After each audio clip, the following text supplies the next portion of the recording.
j'ai ma liseuse et j'ai la suite d'Orgueil et Préjugés. Donc je suis trop hâte. Ok. Donc on est toujours à la partie 2 et on est au chapitre 12. C'est parti. Le lendemain matin, Elisabeth se réveilla la tête pleine des pensées et des réflexions qui étaient les siennes lorsqu'elle s'était endormie. Elle ne se remettait toujours pas de la surprise que lui avaient causé les événements. Il lui était impossible de penser à autre chose et totalement incapable de faire quoi que ce soit.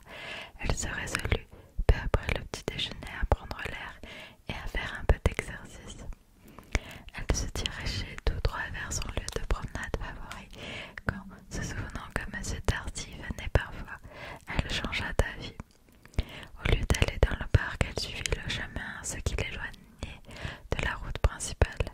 La palissade qui bordait le parc se prolongeait sur un côté et elle franchit bientôt l'une des grilles qui donnaient accès au domaine. Après avoir parcouru 2 ou 3 fois le chemin dans les 2 sens, elle fut tentée par cette matinée agréable de s'arrêter face aux grilles et d'admirer le parc. Au cours des 5 semaines qu'elle avait passées dans le Kent, la nature avait beaucoup changé et les jeunes arbres paraissaient reverdir de jour en jour. Elle était sur le point de continuer sa promenade quand elle aperçut un homme dans l'espèce de bosquet qui était situé en bordure du parc. Il venait vers elle et, craignant qu'il ne s'agisse de M. Darcy, elle battit tout de suite en retraite. Cependant, celui qui avançait était à présent suffisamment proche pour qu'il la vît et, hâtant le pas, il l'appela. Elle avait fait demi-tour, mais entendant son nom et bien que la voix fût celle de M. Darcy, elle revint vers la grille. Entre-temps, il l'avait rejointe et, en lui tendant une lettre dont elle s'empara instinctivement, il dit d'une voix calme et hautaine: « Je suis allé me promener quelque temps dans le bosquet, avec l'espoir de vous y rencontrer. Me ferez-vous l'honneur de lire cette lettre ?» Une cabine. Sur quoi, après un bref salut, il repartit en direction du bois et disparut très vite. Elisabeth ouvrit la missive dont elle n'attendait aucun plaisir, mais qu'elle était curieuse de lire, et elle fut encore plus surprise de voir que l'enveloppe contenait 2 feuilles de papier à lettres couvertes d'une écriture très serrée. On avait aussi écrit sur toute la surface de l'enveloppe. Tout en continuant à marcher le long de l'allée, elle commença sa lecture. La lettre avait été rédigée à Rosings à 8 heures du matin, et il y avait écrit ceci: « Madame, n'ayez pas peur, en recevant cette lettre, qu'elle vienne à nouveau exprimer des sentiments ou vous répéter une proposition qui vous ont causé hier soir tant de déplaisir. J'écris sans la moindre intention de vous faire de la peine, ni de m'humilier en m'attardant sur des désirs qui, pour le bonheur de l'un et de l'autre, ne sauraient être vite oubliés. L'effort requis par la rédaction et la lecture de cette lettre aurait dû nous être épargné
dit que j'avais l'honneur de danser avec vous. J'appris d'abord par une indiscrétion de Sir William Lucas que l'attention que Bingley porte à votre sœur était telle que tout le monde attendait qu'il se marie. Il en parlait comme d'une certitude, comme si seule la date restait à fixer. Dès lors, j'étudiai attentivement le comportement de mon ami et je pus alors m'apercevoir que son inclination pour Miss Bennet dépassait tout ce que j'avais pu remarquer chez lui jusqu'ici. Votre sœur aussi, je le regardais. Son apparence et ses manières étaient ouvertes, gaies et tout à fait engageantes, mais en témoignaient d'une affection particulière et après cette soirée passée à les observer, je restais convaincue que, même si elle recevait ces attentions avec plaisir, elle ne les encourageait pas par des sentiments réciproques.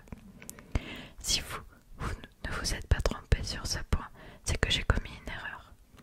La connaissance particulière que vous avez de votre sœur rend plus probable la seconde hypothèse. Si tel est le cas, et qu'ainsi, induit en erreur, je lui ai fait de la peine, votre rancune est parfaitement justifiée. Mais je n'aurais pas de scrupule à affirmer que l'allure et le comportement de votre sœur étaient d'une telle sérénité que le plus fin observateur n'aurait pas pu faire autrement que de conclure que, si aimable que fût son tempérament, son cœur, lui, n'était pas si facile à atteindre. Que j'ai été désireux de la croire indifférente, c'est certain, mais je me hasarderais à dire que mes réflexions et mes décisions ne sont d'ordinaire influencées ni par mes espoirs, ni par mes craintes. Je ne la croyais pas indifférente parce que je le souhaitais. Ce que je croyais était fondé sur une conviction de nature impartiale, de même que ce que je désirais l'était sur la raison.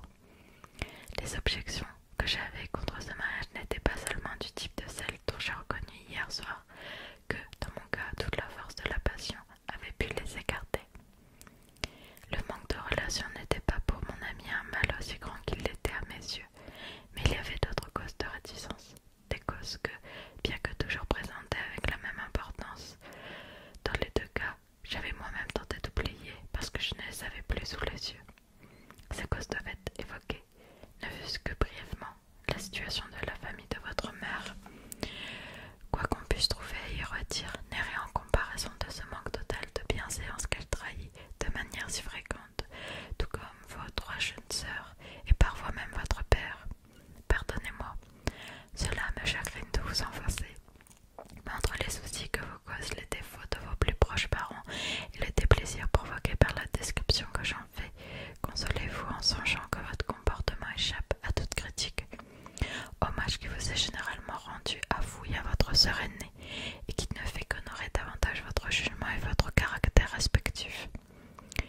Qui plus est, je dirais simplement qu'après ce qui s'est passé au cours de cette soirée, l'opinion que je m'étais forgée sur les uns et les autres se trouva confirmée, et chacune de mes hypothèses renversée. Ce qui aurait pu me conduire plutôt à préserver mon ami de ce que j'estimais être une union des plus fâcheuses. Le lendemain, il quitta Netherfield pour Londres, comme vous vous en souvenez. J'en suis sûre avec l'idée de revenir rapidement. Le rôle qui fut le mien, je dois maintenant l'expliquer. Ses sœurs étaient aussi inquiètes que moi, et nous ne mîmes pas longtemps à découvrir que nos sentiments convergeaient. Elle et moi avions pareillement conscience qu'il n'y avait pas de temps à perdre pour éloigner leur frère, et nous nous en résolûmes rapidement à le rejoindre à Londres. Nous nous y rendîmes comme prévu, et une fois là-bas, je me fis tout de suite un devoir de représenter à mon ami les inconvénients certains qu'aurait un tel choix. Je les décrivis et les lui fis sérieusement comprendre. Mais bien que cette mise en garde eût mettre à mal ou retarder sa détermination, je ne pense pas qu'en fin de compte elle aurait empêché le mariage si elle ne s'était pas appuyée sur la certitude de l'indifférence que je n'hésiterais pas à prêter à votre sœur. Avant cela, il croyait qu'elle lui rendait son affection, non pas avec une réciprocité absolue, mais du moins avec sincérité. Mais Bingley a une grande modestie naturelle et elle se fie plus à mon jugement quotient. Par conséquent, le convaincre de son erreur ne fut pas chose bien difficile. Après l'avoir convaincu, il ne fallut pas longtemps pour le persuader de ne pas retourner dans le Hertfordshire. Je ne peux pas me reprocher d'avoir agi ainsi. Dans toute cette affaire, il n'y a qu'un seul aspect de ma conduite qui me soucie, c'est le fait que je me sois abaissé à des manigances pour lui, cacher que votre sœur était à Londres. J'étais moi-même au courant, tout comme Miss Bingley, mais son frère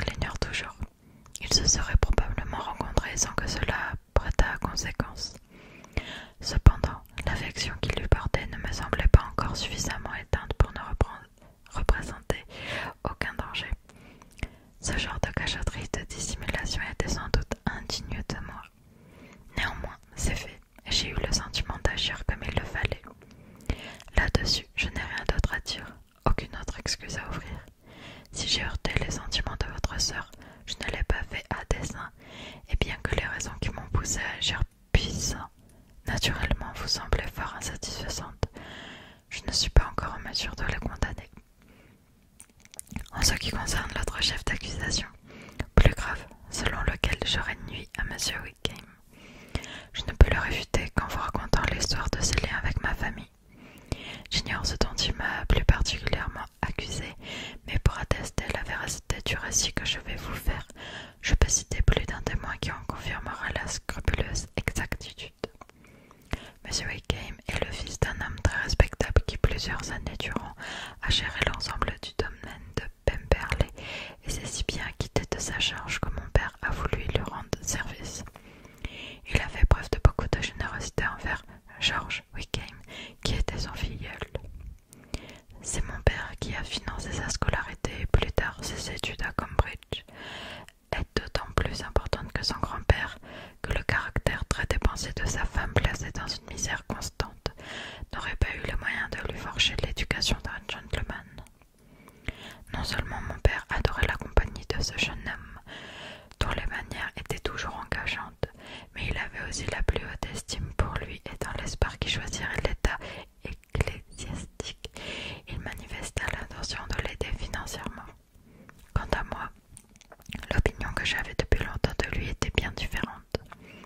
Sa propension au vice et son manque de principe qu'il s'appliquait à dissimuler à son meilleur ami ne pouvaient aussi facilement échapper à l'observation d'un jeune homme qui avait presque le même âge que lui et avait l'occasion de le voir à l'œuvre dans des moments où il se relâchait. Là encore, je vais vous faire de la peine et vous seul savez jusqu'à quel point, mais quelle que soit la nature des sentiments qu'a pu susciter M. Wickham, ce que j'en soupçonne ne m'empêchera pas de révéler qui il est vraiment. Cela me donne même une raison supplémentaire de le faire. Mon excellent père est mort il y a environ 5 ans. L'affection qui le lia à M. Wickham fut si forte jusqu'à la fin que, dans son testament, il me recommandait tout particulièrement de favoriser le mieux possible son avancement professionnel. S'il entrait dans les ordres, il désirait le faire bénéficier d'un revenu lucratif dès qu'il s'en trouverait un de libre dans la famille. Il y avait également un legs de 1000 livres. Son père ne survécut pas longtemps au mien, et 6 mois après ces événements, M. Wickham m'écrivit pour me faire savoir qu'ayant finalement renoncé à entrer dans les ordres, il espérait que je ne trouverais pas déraisonnable qu'il réclamât un avantage financier immédiat en contrepartie du bénéfice promis. Il avait l'intention, ajoutait-il, d'étudier le droit, et je devais bien savoir que les seuls intérêts produits par 1000 livres n'y suffiraient pas. Je l'espérais sincère à défaut d'en être persuadé, mais j'étais de toute manière prêt à accéder à sa demande. Je savais que M. Wickham n'avait pas la vocation pour devenir pasteur. Par conséquent, l'affaire fut vite réglée. Il renonça à solliciter mon appui pour entrer dans les ordres, si tant est qu'il fut un jour en situation d'en bénéficier, et accepta en échange la somme de 3000 livres. Tous nos liens semblaient désormais rompus. J'avais de lui une trop mauvaise opinion pour l'inviter à Pemberley ou pour le fréquenter à Londres, où il vivait le plus souvent. Mais ses études de droit n'étaient qu'un prétexte, et comme il était à présent libéré de toute contrainte, sa vie n'était qu'oisiveté et dissipation. Durant 3 ans, je n'entendis guère parler de lui, mais quand le titulaire du bénéfice, qui devait lui revenir, mourut, il m'écrivit de nouveau pour que ce bénéfice lui fût attribué. La situation dans laquelle il était, m'assurait-il, et je n'avais pas de mal à le croire, était des plus mauvaises.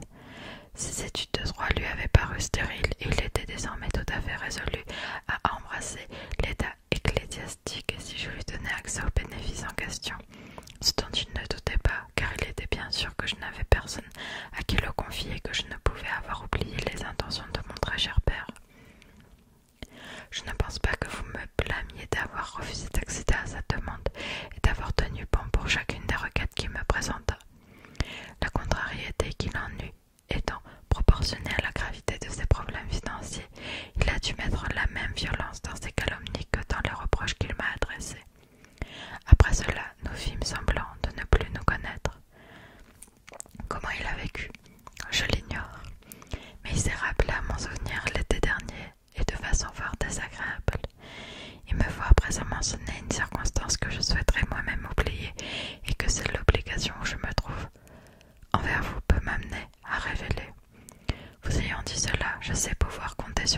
indiscrétion. Ma sœur, qui a 10 ans de moins que moi, fut confiée à la tutelle du neveu de ma mère, le colonel Fitzwilliam, et à moi-même. Il y a environ un an de cela, on la retira de l'école car on songeait à l'établir à Londres, et l'été dernier, elle se rendit à Ramsgate avec la dame qui s'occupait d'elle. Mais ce week-end s'y rendit aussi, sans doute à dessein, car il se trouve qu'il connaissait déjà Mrs. Younge, sur le compte de laquelle nous nous sommes bien trompés. Avec sa complicité, il a réussi à s'insinuer dans les bonnes grâces de Georgina, dont le cœur affectueux fut très impressionné par sa gentillesse à l'égard de l'enfant qu'elle était, tant et si bien qu'elle se crut amoureuse de lui et qu'elle consentit à un enlèvement. Elle n'avait alors que 15 ans, âge qui suffit à l'excuser, et après avoir évoqué son imprudence, je suis heureux d'ajouter que ce que j'ai su, c'est de sa bouche que je l'ai appris. Je passai la voir à l'improviste 1 ou 2 jours avant la date prévue pour leur fuite, et ce fut là que Georgina, incapable de supporter l'idée de chagriner et d'offenser un frère qu'elle considérait presque comme un père, me révéla toute l'histoire. Je vous laisse imaginer ce que j'ai ressenti et comment j'ai réagi. Par considération pour la valeur et les sentiments de ma sœur, je ne rendis pas l'affaire publique, mais j'écrivis à M. Wickham, qui quitta immédiatement les lieux, et Mrs. Younge fut évidemment démise de ses fonctions. Ce que recherchait M. Wickham, c'était bien sûr la fortune de ma sœur, qui s'élève à 30 000 livres, mais je ne peux m'empêcher de songer que l'espoir qu'il avait de se venger de moi constituait aussi une motivation puissante. Sa vengeance aurait été en effet complète. Telle est, madame, le récit fidèle de mes relations avec lui, et si vous ne le rejetez pas en bloc, sous couleur de mensonge, vous m'acquitterez, je l'espère, de toute accusation de cruauté envers M. Wickham. J'ignore par quel moyen et par quelle contre-vérité il a pu vous tromper, mais il n'est peut-être pas étonnant qu'il y ait réussi vu l'ignorance où vous étiez de nos affaires, à l'un ou à l'autre.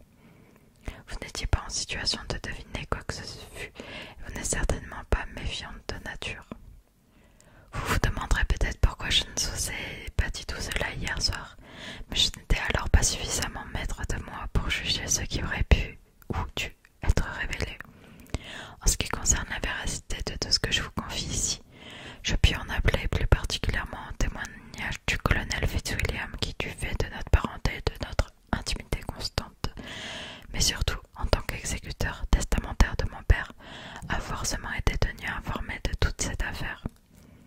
Si la version que vous avez pour moi venait à priver mes affirmations de toute valeur à vos yeux, vous n'aurez pas la même raison de ne pas faire confiance à mon cousin, et pour que vous puissiez le consulter, je m'efforcerai de trouver l'occasion de vous remettre cette lettre en main propre dans le courant de la matinée. J'ajouterai seulement que Dieu vous bénisse. Fitzwilliam Darcy. C'était une très longue lettre. Chapitre 13. Si au moment où M. Darcy lui donna la lettre, Elisabeth ne s'attendait pas à y trouver réitérée sa demande en mariage, elle ne s'était rien figuré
M. Darcy dont elle ignorait auparavant l'importance s'accordait tout aussi bien avec les mots de l'officier.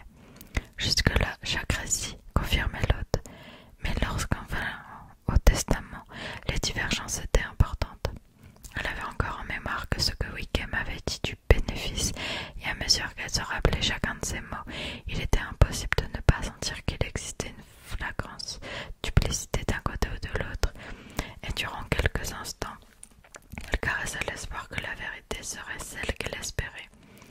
Mais en lisant et relisant avec la plus grande attention les détails concernant le moment où Wickham avait renoncé à ce revenu et au don qui lui avait été fait en échange de la somme considérable de 3000 livres, elle fut là encore contrainte d'hésiter. Elle posa la lettre, pesa chacune des circonstances, à l'aune de ce qu'elle voulait, de l'impartialité, réfléchissant à la probabilité de chacune des deux versions, mais sans succès. Dans les deux cas, tout n'était qu'affirmation. Elle relut encore une fois, mais chaque ligne prouvait plus clairement que cette affaire où rien ne semblait pouvoir à ses yeux atténuer l'infamie de la conduite de M. Darcy prenait une tournure susceptible de l'exonérer de tout reproche du début à la fin. Le caractère dépensier et le goût de la dissipation dont il n'avait pas craint d'accuser M. Wickham la choquait au plus haut point, et cela d'autant plus qu'il ne parvenait à trouver aucune preuve qui démontrât que l'accusation fut injuste. On n'avait jamais entendu parler de lui avant son entrée dans la milice du comté, où il s'était engagé sur les instances de ce jeune homme qui, l'ayant rencontré par hasard à Londres, avait retrouvé là une connaissance lointaine. De ses habitudes passées, on ne savait rien dans le Hertfordshire, mis à part ce que lui-même en disait. Quant à son vrai caractère, même si elle avait eu les moyens de mieux le connaître, elle n'en avait jamais éprouvé l'envie. Son visage, sa voix et ses manières avaient immédiatement fait de lui quelqu'un qui possédait toutes les vertus. Elle s'efforça de se souvenir d'un exemple de sa bonté, d'une marque d'intégrité ou de quelque bonne action qui aurait pu le préserver des attaques de M. Darcy, ou du moins qui aurait dû montrer que sa vertu l'emportait et rachetait d'occasionnelles erreurs, au nombre desquelles elle tentait de ranger ce que M. Darcy avait décrit comme plusieurs années d'assiduité et de dissipation. Mais aucun souvenir de la sorte ne vint à son secours. Elle le revoyait effasément face à elle avec tout le charme de son allure et de son discours, mais elle ne se rappelait rien d'autre en sa faveur que l'approbation générale des voisins et l'estime que sa sociabilité lui avait valu aux messes des officiers. Après avoir médité un long moment là-dessus, elle reprit une fois de plus sa lecture. Mais hélas, le récit qui suivait quant au vu de Wickham sur Miss Darcy se trouvait confirmé par ce qui s'était passé entre le colonel Fitzwilliam et elle-même la veille. Enfin, pour pouvoir vérifier chaque détail, on la renvoya à ce même colonel Fitzwilliam qui l'avait préalablement informé en personne du grand intérêt qui portait à toutes les affaires de son cousin et dont elle n'avait aucune raison de mettre en question l'honnêteté. Elle fut à un moment presque tentée d'aller le voir, mais elle en fut dissuadée par l'embarras que causerait sa demande, et elle finit par y renoncer, certaine que M. Darcy ne se serait jamais hasardé à faire une telle proposition, s'il n'avait pas été tout à fait sûr que son cousin corroborerait sa version des faits. Elle se souvenait parfaitement de tout ce qui s'était produit lors de ses conversations avec Wickham, au cours de leur première soirée chez M. Phillips. Elle avait encore fraîchement en mémoire plusieurs de ses expressions. À présent, elle était frappée par la contenance qu'il y avait à faire de tels aveux à une inconnue, et elle s'étonnait que cela eût jusqu'ici échappé. Elle prit conscience de l'indélicatesse avec laquelle il s'était mis en avant et de la contradiction qu'il y avait entre ses paroles et ses actes. Il s'était vanté de ne pas craindre de revoir M. Darcy. M. Darcy pouvait quitter la région, mais lui-même ne partirait pas. Et pourtant, la semaine suivante, il avait évité le bal de Netherfield. Elle se souvenait aussi que, jusqu'au départ des habitants de Netherfield, il n'avait conté son histoire qu'à elle seule, mais qu'ensuite tout le monde en parlait. Il n'avait alors qu'aucune réserve ni aucun scrupule à noircir la réputation de M. Darcy. Et cela bien qu'il lui assurait que le respect qu'il éprouvait pour le père l'empêcherait toujours de critiquer le fils. Comme tout ce qui le concernait apparaissait maintenant sous un jour différent, ses intentions pour Miss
yeux du monde. Et l'amitié entre une personne capable de faire des choses pareilles et un homme aussi aimable que M. Bingley lui était inimaginable. Elle se sentait de plus en plus honteuse. Elle ne pouvait penser à Darcy ni à Wickham sans se rendre compte qu'elle avait été aveugle, partiale et victime de préjugés absurdes. J'ai agi de façon vraiment méprisable, moi qui me suis vantée de mon discernement, moi qui étais si fière de mes capacités, qui me suis si souvent moquée de la sincère générosité de ma sœur et qui ai éprouvé de la vanité à me montrer inutilement méfiante. Et bien à tort, que cette découverte est humiliante et pourtant que cette humiliation est juste. Si j'avais été amoureuse, je n'aurais pu être plus lamentablement aveuglée et c'est la vanité et non l'amour qui aura été ma folie. Satisfaite de la préférence de l'un, offensée par la négligence de l'autre. Lorsque nous avons commencé à nous connaître, j'ai en ce qui les concerne toutes préféré les préjugés et l'ignorance et chassé la raison. Jusqu'à cet instant, je ne me connaissais pas moi-même. Comme elle passait d'elle-même à Jane, puis de Jane à Bingley, le cours de ses pensées lui rappela bientôt que sur ce point-là, les explications de M. Darcy lui avaient paru très insuffisantes. Elle les lut une nouvelle fois. L'effet produit par cette seconde lecture fut bien différent.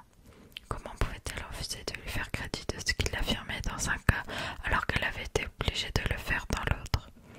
Il déclara qu'il n'avait absolument pas soupçonné l'attachement de sa sœur et elle ne pouvait s'empêcher de se souvenir de l'opinion que Charlotte avait toujours eue. Elle ne pouvait pas non plus contester que le portrait qu'il faisait de Jane fût juste. Elle avait l'impression que les sentiments de Jane, quoique fervents, ne se manifestaient guère et qu'il n'y avait dans son air et dans ses manières une affabilité qui n'était que rarement liée à une grande sensibilité. Lorsqu'elle en vint à cette partie de la lettre où sa famille se trouvait mentionnée en des termes si humiliants, mais lourds de reproches justifiés, sa honte en fut encore accrue. La justesse de l'accusation la frappait trop pour qu'elle pût le nier. Les circonstances auxquelles il faisait plus particulièrement allusion et qui confirmaient tous les pressentiments qu'ils avaient eus lors du bal de Netherfield avaient produit sur lui une impression aussi forte que sur elle. Le compliment qu'il leur faisait à elle et à Jane ne la laissait pas insensible. Il l'apaisait, mais ne pouvait la consoler du mépris ainsi suscité par les autres membres de sa famille. Et comme elle songeait que la déception de Jane avait été en réalité l'œuvre de ses plus proches parents, et que l'estime dans laquelle on les tenait l'une et l'autre avait dû sévèrement pâtir d'un comportement si inconvenant, elle se sentait plus abattue que jamais. Après avoir erré le long du chemin pendant 2 heures, elle se laissa aller à toutes les réflexions possibles, reconsidéra tous les événements, évalua les probabilités et se réconcilia avec elle-même du mieux qu'elle put. Elle ressentit alors un changement très brutal et très intense qui n'était autre que la fatigue. Elle se rappela sa longue absence de la maison, ce qui enfin eut pour effet de lui faire prendre le chemin du retour. En rentrant, elle s'efforça de paraître aussi gaie que d'habitude, bien résolue à chasser des pensées susceptibles de l'empêcher de prendre part à la conversation. On lui rapporta immédiatement que les deux messieurs de Rosings s'étaient passés la voir chacun de son côté pendant son absence, que M. Darcy était resté seulement quelques minutes avant de prendre congé, mais que le colonel Fitzwilliam avait attendu avec eux pendant au moins 1 heure dans l'espoir de la voir rentrer et qu'il avait failli partir la chercher bien destinée à la retrouver. Elisabeth fit semblant de regretter de l'avoir manqué. En réalité, elle s'en réjouissait. Le colonel Fitzwilliam ne l'intéressait plus. Elle ne songeait à rien d'autre qu'à sa lettre. Retournement de situation là.